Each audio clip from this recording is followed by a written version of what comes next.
All right, so I'm designing the next stage of the RSS reader, the Windows implementation, and the C++ Linux version.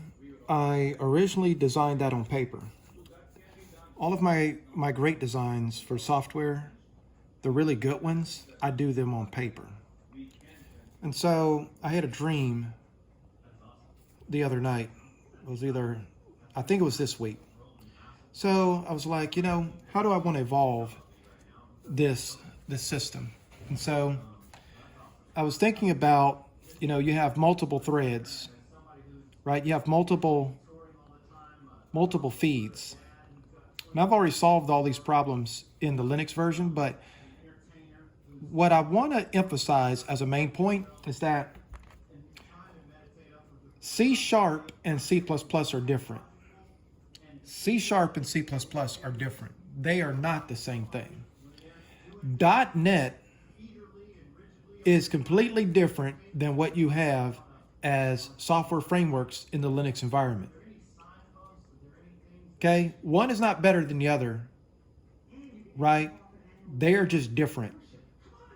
And so the way I did things in, let's say, the Linux environment can be a good guide, but the way that I do them in, let's say, the Microsoft Windows environment and in accordance with many of the conventions and the design styles in the Windows environment is completely different.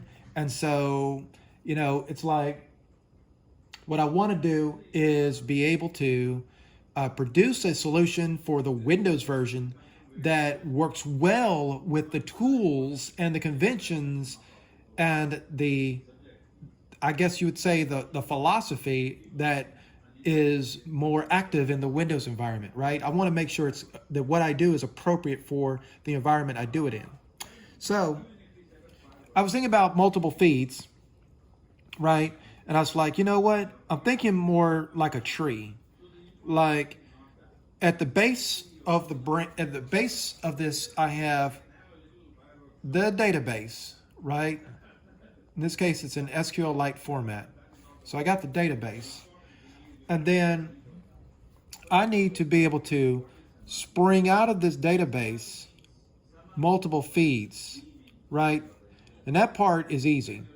So I'm going to end up with something that more or less looks like this, right? So it's going to look like this.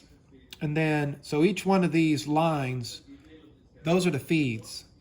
And then off of these feeds, okay, are your articles. So each one of these is going to have articles, right? And then what I need to be able to do is take the articles, right? And that needs to go on the screen. This is going to be a list box. You can call it whatever you want in whatever language, whatever GUI framework. They're all list boxes, or some type of list box, some type of square region, rectangular region with individual lines, and you can click and select each line. Anyway, so that part, so far, so good. We've already accomplished that. In this Windows version. What has not been accomplished is I need to add new lines to this in real time as new feeds come available. So you're going to check the feed once an hour. One feed checked each hour at a minimum. All right, so that is my overall constraint there in terms of how often this needs to run, right? But the thing is, the hour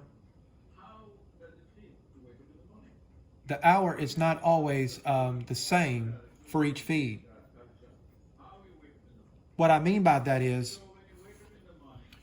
if I'm looking at 8 a.m., 9 a.m., 10 a.m., and 11 a.m., and so on. So this time I may get 10 feeds, I'm sorry, actually not feeds, 10 articles, okay? 10 articles from one feed. So I got 10 articles from one feed, right? And that's cool. Now, when I check it again at 9 a.m., I got 0 articles. I don't have any new articles. And then I check it again at 10 a.m. I got 0 articles. I check it again at 11 a.m. I got 5 new articles. Okay, so that's what I'm really dealing with, is that I don't know how many articles I'm going to get. The amount of articles that I get whenever I check it is not the same. But now that's one feed. Now feed number 2. So let's say I'm dealing with 5 feeds, 10 feeds, 12 feeds, 20 feeds. So on the second feed, right, when I check it at 10 a.m., right, so I end up with so I got number 1 feed and I got number 2 feed. So when I check it at 8 a.m., I get, 20 articles, right? And then when I go 9 a.m., right, I get 5 articles. And then at 10 a.m., I get 0 articles from it. And then at 11 a.m., I got another 7 articles. Let's just say I get 7, right? So the thing of it is that I may get 0 articles for this feed, then I got 5 articles for this feed. But the thing is that I can't assume that because I got 0 articles from this feed that I'm not going to get any from this feed, right? Or vice versa, right? And then the thing of it is that I might check them both at the same time, but the wild card in this is that at 8 a.m., I might get data from both. But if I check at 9 a.m., I get 0 articles here, and I'm checking at 9 a.m. and 5 seconds, right? Because maybe it takes 5 seconds to get this data. So it takes me 5 seconds to check this one, and then 5 seconds later I can go over to this one. Even if I'm checking them at the same time, there's going to be some concurrency cost, right? So even though it's multi-threaded, the threads are not running at precisely the exact same time, okay? The computer processors don't work like that. It's close to real time, but it's not true real-time concurrency. So maybe there's a 5-second or even a half a second delay, just enough of a delay that they were going to post these 5 articles, right, at 9:05 a.m., okay? So I could have gotten 5 articles around 9 a.m., but if I check 9 a.m. on the dot, I'm not going to get the articles, right? So the thing is, I actually need to check more frequently than once per hour. But when I'm checking in a more frequent cycle within the program, I'm checking against this database right here. So I need to check against the database let's say every couple of seconds. Let's say every 20 to 30 seconds, I'm going to check this database. All right, because the process for updating this database is different from the process of updating these screens. Right? So they're on different cycles. I need the user interface to be responsive to any change that's detected off of this database. Okay? And because the database is local to the program, you can check it as often as you want. It's only when you're downloading feeds that you can only download them within the constraints of the websites, right? Where you are looking at, one feed per hour, right? Or one check per hour at a minimum, right? So you can check a minimum of one feed per hour, right? So you could do it like that, and then that updates the database, right? It's just that the GUI program is not on the same time cycle as the check. Now you could write an infrastructure where they're all lined up, but then you're going to tightly couple your user interface to your database, and I'm not actually trying to do that. I'm trying to allow them to be their own separate entities, right? And they have a general relationship. So messages, it's a message-based architecture at the end of the day. You're passing messages back and forth, but they each mind their own business. So this entire updating of the data, that happens in its own cycle.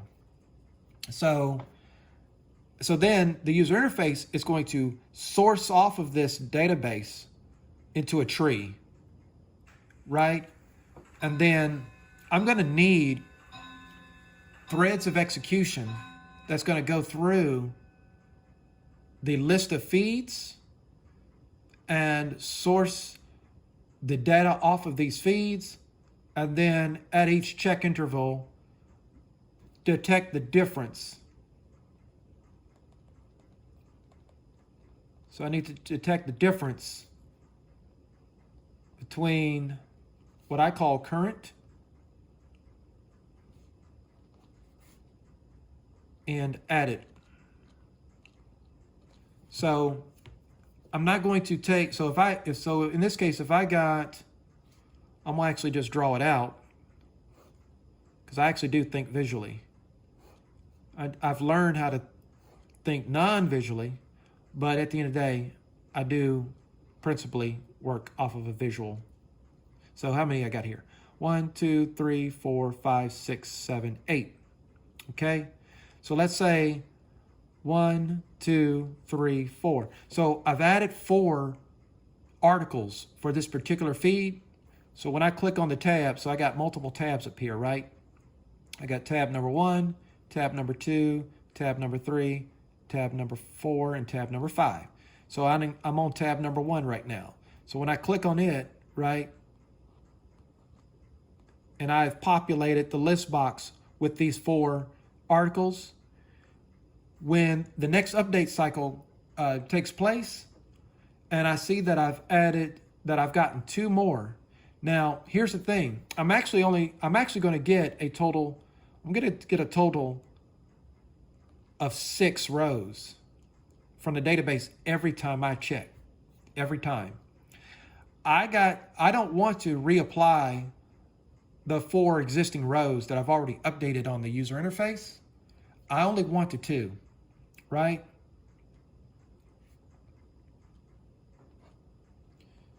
So I need to exclude the 4, right? I need to exclude those. And then the 2, right? Those I want to append to the screen. So each time there's an update and there are new rows added, I want to take into consideration the rows that I've already added, right? And add the rows that are not currently represented in this particular visual area. That, my friends, is point blank what the overall challenge is, right? I mean, it's an easy challenge for me, but you just want to make sure you do it right, because you got up until this point where you've updated this and now you can just set it and forget it, right? Up until that point, there's so much that can go wrong. You can lock up the user interface. You can rotate through these feeds too fast, too frequently, using up too much processor, too much memory, right? You can try to retain too much of this data and cause all kinds of issues. There are optimizations that you could do that could streamline this, right? Where you're not trying to keep so much data in RAM, right? There's many different directions that a person can go. But at the end of the day, Once you've made the updates to the screen and you're using modern graphical user interface techniques and technology, right? Then what you have what is called retained graphics, and the visual information and the geometry that's used to draw this and everything, that's already determined. That's a done deal and does not have to be revisited, right? Until you have new updates to post to it. So all you have to do is get this right, but you got to make sure the infrastructure and the foundation is right so that none of this causes issues when it comes to this, because any issues you have here, you're pretty much going to see it here, right? So this needs to be solid, this foundation, and this logic of going through and determining what data is available so that you're not waiting too long to see new information, right?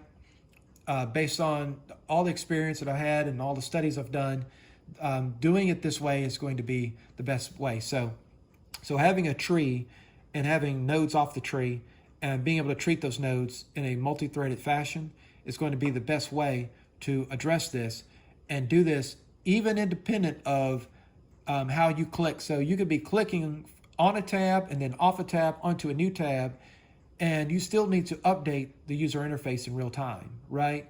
So even though a tab is not active and its content is not being shown on the screen, you may still want to treat that content, treat that information, right? I haven't committed myself to that direction yet. I did have to go through those type of decisions in the C++ version of this GUI application and in other applications that I've written in a professional environment dealing with this same kind of situation. But for me, thinking in terms of this tree and having a multi-threaded process, more likely in the WPF world, .NET world, it's going to be what's called a worker process, a background worker. I'm going to do that, and that's going to be the way to go. So I'm going to have a background. It's called background worker. It's a object. It's a class object type that I can use to do asynchronous operations on a graphical user interface and have that run reliably. So I'm gonna have a background worker per feed. And so that's going to be the overall idea, the overall approach. And so once I have that established and once I have that done, right, and I know that the user interface can reliably update and work in a multi-threaded parallel fashion, then the next step after that is going to be optimizing the aesthetics of the user interface, and that will be its own entire course of action, right? Separate and distinct from all of this. Oh, and then the other thing, see, so the whole time I was talking, it's like there were 3 things that I needed to do, and I had actually forgotten one of those things. So the first thing that I'm doing is, I don't actually like using the word multi-threaded. I like the word concurrent better. It's easier to say. But I already started saying the word multi-threaded, so I'm going to continue to use that in this conversation. So multi-threaded feed update. All right, so that's number 1. And then number 2, the next step after that is what I call feed administration. That's what I was forgetting. It's like there is something I've been thinking about all week. I've been trying to get all these videos put out, right, and finished. And so I already have those scheduled to release and publish over the next couple of hours. So feed administration. And that's going to take the place of those command line programs, right? Once I integrate this into the GUI, feed administration, where you can just visually add a feed, and then that's a done deal. And this is the key for making the program self-running. So you need that, and self-updating.